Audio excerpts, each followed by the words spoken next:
राजस्थान में अब सड़कों के निर्माण के अंतर्गत प्लास्टिक वेस्ट, फ्लाई ऐश और पुरानी सड़कों से निकली सामग्री का प्रयोग किया जाएगा। ये निर्णय क्यों लिया गया है और साथ ही इसके किस प्रकार के लाभ होंगे, ये जानना आपके लिए बहुत इंपॉर्टेंट है। तो इसी विषय पर आज हम बात करने वाले हैं। मुख्यतः सड़क निर्माण के अंतर्गत डामर का प्रयोग किया जाता है, यानी बिटुमिन का इस्तेमाल किया जाता है। बिटुमिन आप किस प्रकार से प्राप्त करते हैं? आप प्राप्त करते हैं जो क्रूड ऑयल है उसके रिफाइन उसकी रिफाइनिंग के माध्यम से आप बिटुमिन को प्राप्त करते हैं।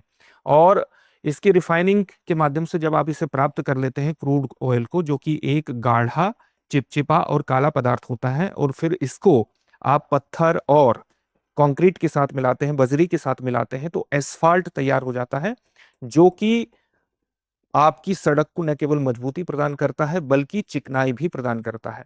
इस प्रकार से आप डामर के माध्यम से ही न केवल राजमार्गों का निर्माण करते हैं बल्कि एयरपोर्ट के रनवे भी इसी से निर्मित किए जाते हैं, मुख्यतः इससे निर्मित किए जाते हैं। लेकिन हाल फिलहाल में क्या हुआ है कि इसराइल, अमेरिका और ईरान के बीच संघर्ष के कारण वैश्विक सप्लाई चेन प्रभावित हुई है। उससे क्रूड ऑयल की आगत भी प्रभावित हुई है, उसका आगमन प्रभावित हुआ है भारत में। तो डामर की जो कीमत है, जो मार्च में लगभग 45,000 रुपये प्रति टन हुआ करती थी, इसकी कीमत वर्तमान में बढ़कर के 85,000 रुपये प्रति टन हो गई है। यानी लगभग 2 गुना कीमतों में बढ़ोतरी हुई है।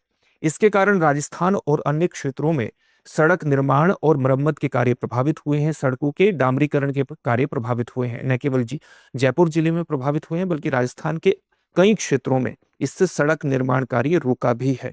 तो इसका विकल्प क्या हो सकता है? इसका विकल्प ये हो सकता है कि आप बिटुमिन में इस तरह की चीजों का इस्तेमाल करना शुरू कर दें, जिससे न केवल पर्यावरण का संरक्षण हो, कचरे के निपटान की समस्या समाप्त हो, बल्कि सड़कों को और ज्यादा स्थिरीकरण मिले, उन वे और ज्यादा मजबूत हो, स्टेबलाइज हो।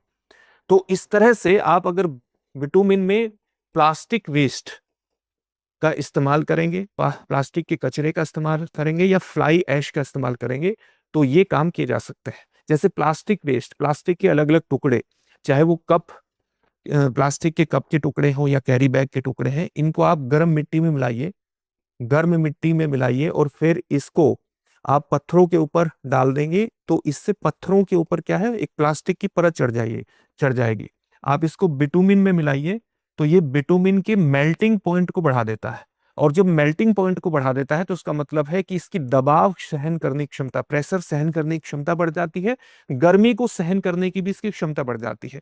साथ ही जब ये एक प्लास्टिक कोटेड गिट्टी का निर्माण करता है, जिससे बारिश के मौसम में पानी अंदर नहीं जा पाएगा, और इससे क्या होगा कि जो बारिश के मौसम में विशेष रूप से बड़े बड़े गड्ढे बन जाते हैं, वो भी सड़कों पर निर्मित नहीं होंगे। ये प्लास्टिक वेस्ट के इस्तेमाल से बनाई गई सड़कों का एक विशेष रूप से फायदा है।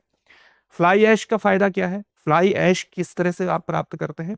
फ्लाई ऐश वस्तुतः जो आपके ताप विद्युत संयंत्र है, उसका एक बहुत ही बारीक पाउडर नुमा पदार्थ होता है, और ये आपके सोयल स्टेबलाइजेशन का काम करता है, मिट्टी की स्थिरीकरण का काम करता है, और ये सीमेंट के भी विकल्प के रूप में इस्तेमाल किया जा सकता है।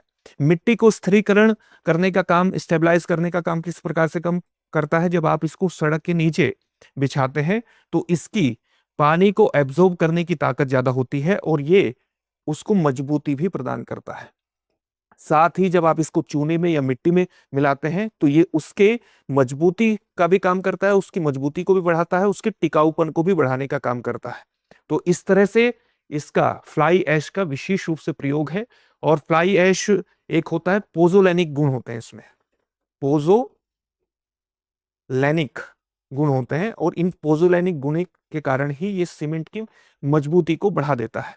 इससे क्या होता है कि ये, अगर आप फ्लाई ऐश का इस्तेमाल करते हैं तो सीमेंट की डिमांड को कम कर सकता है। और आप जानते हैं कि सीमेंट के निर्माण के अंतर्गत कार्बन का उत्सर्जन भी होता है। इसलिए अगर आप फ्लाई ऐश का इस्तेमाल करते हैं, सीमेंट की डिमांड कम होती है, तो इससे कार्बन उत्सर्जन भी कम होगा, यानी पर्यावरण संरक्षण पर सीधा इसका प्रभाव पड़ेगा।